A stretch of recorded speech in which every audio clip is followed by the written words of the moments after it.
Praise the lord. దేవుని మందిరంలో నాటబడి ఆయన ఆవరణములలో వర్ధిల్లాలని కోరుకుంటున్నావా? మనము దేవుని మందిరములలో ఈ దినము చేరుతున్నాము. ఎందుకంటే మనమంతా కూడా కలిసి సమాజంగా దేవుని ఆరాధించాలని కోరుతూ ఉన్నాము. కీర్తనాకారుడు 92వ కీర్తనలో యెహోవాను స్తుతించటం మంచిది, మహోన్నతుడా నీ నామమును కీర్తించటం మంచిది. ఉదయమున నీ కృపను, ప్రతి రాత్రి నీ విశ్వాస్యతను 10 తంతుల స్వరమండలముతోనూ గంభీర ధ్వని గల సితారాతోనూ ప్రచురించుట మంచిది.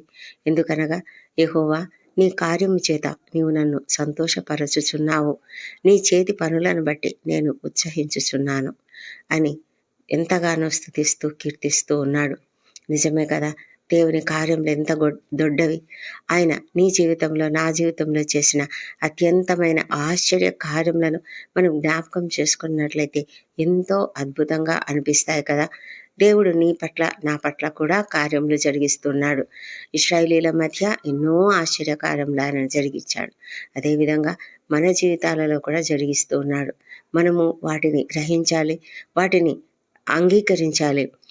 మనము దేవుని సన్నిధిలో వాటన్నిటిని బట్టి కృతజ్ఞతాస్తుతులు చెల్లించాలి. ఆ విధంగా మనము ఆయనను నిత్యము మహోన్నతునిగా భావించి ఆయనను ఎల్లప్పుడూ కూడా స్తుతిస్తూ ఘనపరుస్తూ ఆయనను కీర్తిస్తూ ఉండాలి. మనము ఎడతెగక ప్రార్థించాలి, ఎల్లప్పుడూ కృతజ్ఞతాస్తుతులు చెల్లించాలి, ప్రతి విషయంలోనూ కృతజ్ఞతాస్తుతులు చెల్లించాలి. మరి ఆ విధంగా దేవుని అంగీకరించినట్లయితే, ప్రభువైన యేసుక్రీస్తును స్వంత రక్షకునిగా అంగీకరించినట్లయితే నీవు నీతిమంతునిగా తీర్చబడతావు. ఎందుకంటే ఆయన నీ కొరకు నా కొరకు తన రక్తమును ధారపోసి నిన్ను నన్ను విమోచించాడు, మనల్ని స్వతంత్రులుగా చేశాడు, పాప బానిసత్వంలో నుంచి విడుదలనిచ్చాడు. కనుక మనం ఎంతో కృతజ్ఞతగా ఆయనను ఎల్లప్పుడూ స్తుతిస్తూ ఉన్నట్లయితే మనము ఎలా ఉంటామంట? ఖర్జూర వృక్షం వలె మోపు వేయదము, లెబానోను దేవదారు వృక్షం వలె మనము ఎదుగుతాము.